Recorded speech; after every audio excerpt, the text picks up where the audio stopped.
Hello and welcome to the digest. My name is Coach Gilbert.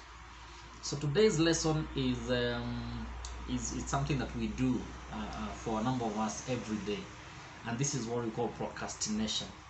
And I want to give you a couple of things that will be able to juggle your mind in that topic, and also just give you some actions on what can you do to start becoming a decisive person. So I want to take you back to historical perspective and tell you that and just highlight to you that that change doesn't just happen, and change is not comfortable. So look at the fight for independence in a number of our countries, and the people who fought for independence. I mean, it was a change that was to happen. It was a change that they were dedicated to ensure that it's successful, and it wasn't comfortable. It was painful. And you saw in most cases actually resulted into death and so on. The same thing that happens into our lives is when we want to be something more, when we want to do something more, when we want to be able to act on something that will be able to enhance our future or take us into some other levels into our future. As individuals, as leaders, then change must happen. And there's a book called The Power of Focus, and the author there talks about the aspect of procrastinating, and they use a very good word that I want to use, is that when you procrastinate on some decisions on your life or on your organization, or I mean whatever case that is a decision that is important, then what you're doing is you're actually castrating your future if the decision touches on you, or you're castrating your organization's future if the decision touches on them. And this is very critical. So then how then do you start moving forward to start making decisive actions?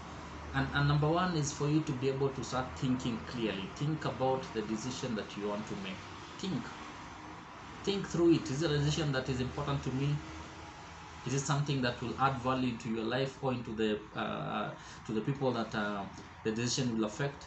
Then ask yourself questions. Ask yourself pertinent questions, like what I've just asked. Is it a decision that is so much important to me? What will be the impact of it once I make? So ask pertinent questions that will be able to help you uncover the way forward. Then actually weigh in terms of the pros and cons. What are some of the things that will be important when you make this decision? What are some of the things that will not will actually, looking back, will be key and will affect you as a result of not making that decision? Then now choose which way to go. And once you chose, is now you need to be able to act, and that is the most important aspect, that you need to be able to act. So to avoid procrastinating things moving forward, things that are affecting you, things that are affecting your life, and even the group or your organization that you're leading, is think on those things, then ask yourself pertinent questions, then make the pros and cons in terms of decisioning, then act on whatever you want to act now and not later. So I want to leave you by that question: is, are you castrating your future? Are you castrating your organization's future? So that question is up to you to answer. Thank you very much, and my name is Coach Gilbert.